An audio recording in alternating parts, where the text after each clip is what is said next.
a question, and I want to start with the crew. By show of hands, who got counted? Not you. I'll come to you last. The crew. Crew. The cameraman here. Yeah. You are counted. Yeah. I'm going to ask guys other questions. You know? GK, were you counted? TK, they haven't reached you. Nothing. Okay, you guys? Yes. They were counted? I was counted, yes. What was you? Were you counted? There's there. Mm. Oh, I'm a statistic. They have your details. I haven't said this story. Oh, but they grabbed you in uns. Do you remember a fun?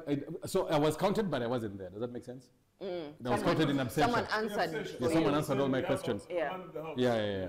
So do you remember a funny question you asked? So I was just told that there were funny questions, but I didn't get an example. Have you ever had feelings of suicide or self-harm, or suffered from mental instability? That's a very important question.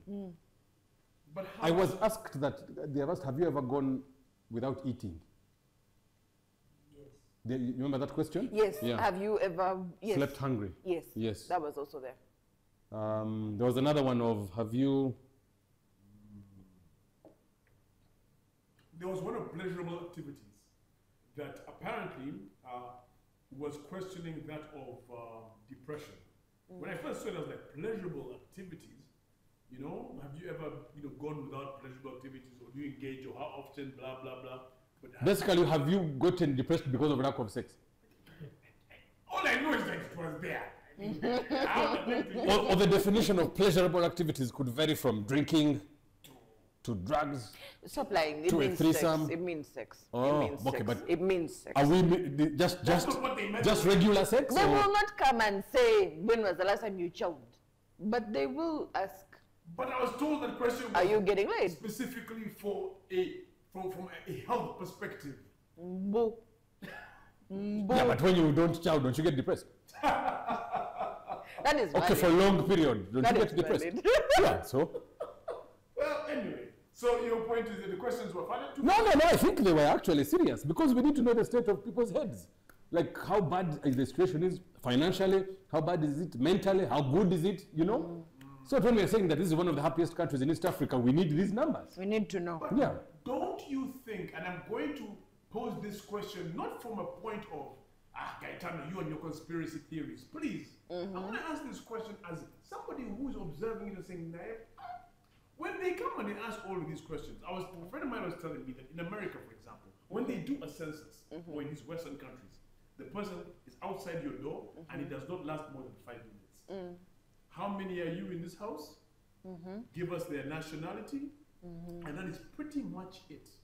But you have to consider that those guys are what? They are 400 million. Whether what or what, but my point is this. Actually, I have an answer. They come and they ask all of these questions, 100, whatever the questions were, and once they have them, they have now your name, where you live. They have so much personal information about you, not statistical information about a census of how many people are there in the country and what tribe are they, but personal information. How are they using that information? But you also know that is it gathering information for their own? Who? You're saying Ugandans? The Ugandan census is what you're asking? Yes. So you have to understand that the American system, the way it is over the last 300-400 years, has been collecting this data. Yeah. Already as it is in America, they know when you shit, how many times you shit, they have your medical history, they know how many times you fail to get a hardy. Everything is already in the system. When they come, they just want to know, who is it? It's the guy who is here. Okay. The rest I know. You know what I mean? They've been collecting it over time. Once you have your socials, they have, remember, when you change an address, that has to be updated in your whatever. When you have a child, that is recorded in your stuff. So it's not like us, where and medical history is linked to the ID. ID is linked to your bad manners. When you are arrested, it is there. So they have a central system. Yes, that has all of that, which they have been collecting over time. For us, we're technically just starting. We can imagine we're not even, 10 years with an ID, then there are 300 years of IDs. So all that data they already have. Big Brother is more than watching, it's inside your story. For us, by the way, I was even impressed that they were not using papers. That's a big plus. The tablets. The paper tablet. But you know, you were asking about funny stories. You guys know where Wolverines is? Obulenzi town. Wobulenzi is where I'm positive.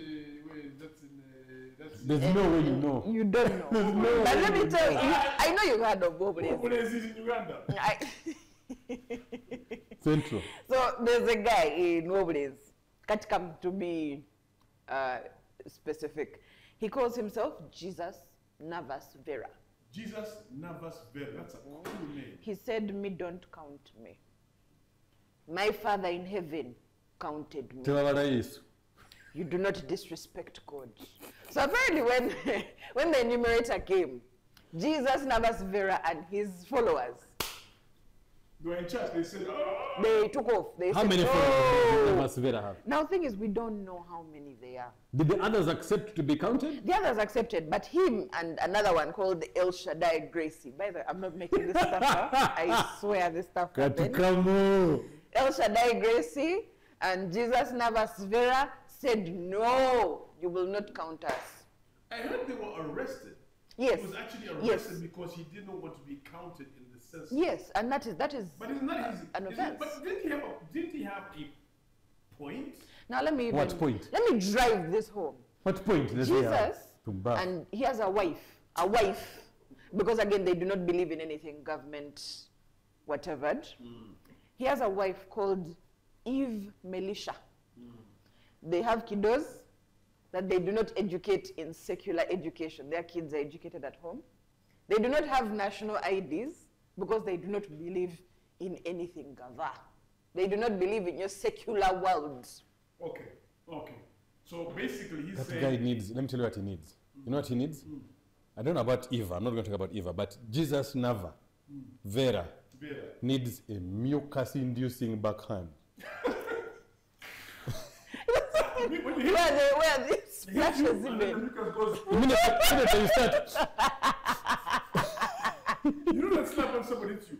Then the mucus comes then you stretches. And then then you goes put back. it back in. Oh, that's what he needs. So Jesus is saying, I've already been counted by God. I've Yeah. been counted. I don't need you to come and count me, Yeah. Lord Jesus Christ. My Me and my clan, because my clan were not. Anyway, he has two options. Either he goes and tells his God, they're not welcome where you sent me in Uganda, call me back. There's other ways that we can organize his meeting. Yeah, because really, in Uganda, once you're living on this soil, you're a Uganda citizen, and we're going to deal with you as such. If you're a son of God, please tell him to call you back. You know, he's not the first It's one as to do simple as this that. nonsense. I don't know if you guys have heard of the Njiri cult in Luweero. Over 100 families also said also us no. On the same Census principle. is linked to Satan. Let me make you laugh though. There's someone that you both know and you're not a fan of, who I once asked, how many children do you have? And he said that is against the Bible. Musajja tebambuuza baana be. But you don't. You will get in trouble. Why? I mean, that one was he was diverting, that's the word. Of course. Yeah. So all these guys, they are diverting from some stuff. Because even in 2016, there was another Jesus Christ who also said Nzete Ambala. So he's not new.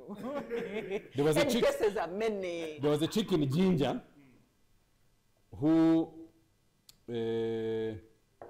went to count. I think she was called Annette. She went to count and then she entered the house of a fish dealer. so she was an enumerator. An enumerator. And Annette is the enumerator, enters the house of a fish dealer. Before you move on, why do they call them enumerators? Why not censorers? Enumerator Census because counters. they are counting. Enumeration. Enumerator comes from numbers. To count. To enumerate, Yeah, which is counting. 1 plus 2 equals 3 plus 4 plus 5 not a plus 6. censorator. Oh my God. If I was closer, I would have given you that backhand that Marcus was talking about. Mucus inducing. Immediately ask them. Sorry. But you know what? There's no such thing as a stupid question. True. Really? No, but this is. Ideally, I would have agreed with you, but this is. Annette walks into a house of a woman to count her. And the woman remembers. The woman, she enters her house. The chick is called Jennifer Awori. Jennifer looks at Annette and says, Manyoko mwana gwe nkubanja. Aya. So, yeah.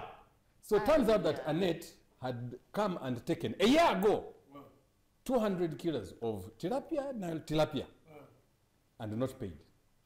That is a lot of fish. It was old fish. Yes. No, cash. She was owed money. Old money. She took fish, because this one sells fish, Yes. and said, just give me fish and I'll come back and I'll pay. pay you. 1 year later, nasi. Now she has come to enumerate. She has come to enumerate. This China said, you're joking around, man. Kujukira you, kujukira. So she grabbed The tab. tab. Aibambe. Says, this is security. Come, madam, tab si yange, your government. tab, this is It's a not your government. I don't give a damn about Ah, Did you pay me my Monday? Aibambe. The thing escalated, they had to bring in LC, Simanyi DR, RDC, Simanyi what. Basically, it went south. But it would have to, because now that is confiscation of government property. Government property. And you know, when they were saying that they would go to the RDC or whichever police person they would reach, the guy says, I am not touching that gadget. Leave me. Think about it. Because apparently it was who? Jennifer, the one who confiscated, who went and told these guys, me now have taken the stuff. Ah, so she took Until the she thing. pays me back. And So they ended up arresting Jennifer. The one who was banjaring, they ended up arresting her. But even now she's not serious. Rather than say, I'll hold on to this until you give me my money. What Jennifer should have done, Just hold on to the person. grab the tablet, take it to a dealer and sell it to them. You know those guys can crack and what and reformat. Take it, get my money, and I go. Yeah, but you see, Annette has to account for this tablet. I don't give a damn about Annette. She Yeah. wants money and she's refusing to pay. So Hey, I'm just what I'm trying to tell you. Annette is going to go and say, report the you. wallet, the tablet you gave me has been confiscated by Jennifer Then I say- over personal Then matters. Jennifer can say, I gave it to Marcus. You can get it from Marcus. At that point, you're taking government property. It's Yes. it's like stealing a government car. I'll even say Marcus has stolen it. It's like stealing a Go and government get it car. from- go and get it from So I'll arrest this one and everybody else in the chain. Arrest as long as I have my money. I tell you, you have your money. Auntie, I've sold it. Until you and the person who have sold, Yes, but I have my money. you will be in the kuras What with is your my- money. What is my money? Really? Yes. This is how your mind works? Yes. No. That is frightening. That is truly frightening. There's no way that makes sense. Because she thought, if I take this thing to the police, they are going to come and arrest this chick for stealing my money, Yeah. and that's what I've been trying to do, And to then get I her can- arrested. But the police said, what you are touching, even us, we can't touch it, madam. Automatically, you are committing a crime. In the article, there was a line that said, when you're unlucky, even cold potatoes can burn you. This chick was getting her dimes back. Now she's going to enter the coolers. Now for she's going to God be in the knows coolers. how many She has years. no money. She was counted as a disgruntled Ugandan. Now she's going to start her new career behind bars. But you know what? That's not the only time. And going on about this whole census counting, a number of people or censorers or enumerators were saying that they were being robbed, the tablets were being stolen. So there are a lot of cases where the police are now investigating stolen tablets. Oh, And this has been going on. So that doesn't This won't be the only one. But my question is this, guys. Overall, if you were to rate how the population census and national housing census combined, whatever, if you were to rate how it was handled, 10 being very good, 1 being very poor on that scale, what would you rate, or what number, how would you rate? What's the definition of good? Successful? Did we count all the people? Did we get the information we wanted? Is the information irrelevant? What's your definition of good? My definition of good, it was handled well, the censors, The enumerators. enumerators did the job well, it was done in time, and we collected the information. If you were to give it out overall, Out of 10, out of 10, 10 being very good, you start. based on my experience, I'd say 8. 8 You- out of 10. Yes. You go next. Based on my experience. Okay, for me, I'd give it maybe a 6. Maybe. Perhaps even a 5. Reason being, you had 10 fucking years to plan this shit. You were given 350 billion shillings to get it organized. The start of it was absolute crap. Tablets weren't working. Facilitators or enumerators or censorers were not paid on time. It got delayed. By I'm the coming, way, I'm by the coming. way, even that Exactly. chaos. Exactly. What is that? So for me, I would give it 5, maybe I agree. 6 out of I 10. I think it was, I also think it was handled So, very poorly. so you guys are, I changed my mark Ah. to 6. To 6 also. I also changed it to 6. you are based on speaking that. uninformed decisions. Listen to the people who know the facts. Now, Marcus, who has been paid? I choose part of the 350. You took part of the 350 billion. MPs. So there were 94,000 people that were hired specifically to count. 94,000 countrywide. MPs of different areas were picking their relatives and taking them to UBOS and saying, add them to your 94,000 list. That process was done way before and finished and signed, and even down payment was given to these 94,000 people. All of them, money agreed, accounts taken, mobile money accounts taken, everything clean, done. This guy comes and gives you 6 cousins, nieces, so the guy says, I don't have where to put them. Says, anyway, they're here with you. If not, let them just be here for the lesson. Let them learn. Those people you are hearing talking about that were not paid, those are the ones. The 94,000 that were hired to do the job, all were paid on time and executed their job to the T because they had been trained for a whole year. The thing I will agree with you, let me see. The thing that I will agree with you in the morning was they had a data issue. I think it was a usage conversation, which were resolved by 9 in the morning. And after that, they kicked off. Give us your score. 8. 8 out of 10. Yes. It can't be 10, of course. There was some usual mayhem here, but 8 is fine. But it cannot be 6. The stories you were told, none of them have been just. Okay, so you're maintaining your 6? I'm maintaining the I'm 6. maintaining my 6. You're maintaining your 8. What's the average of 6 plus 6? 7. 12 plus 7. 7. Well, no, actually, there's 2 6s, so plus 6 an and a 8. half. it's Yeah, like so- 6.5. So Okay. our average is 6.5. So in other words, it was a fail. No, it's a pass. Anything over 50% is a pass. Okay, just over. Just, a D plus. This is actually a C. C minus. C It's a C. for census. I see what you did there. Rather than it's just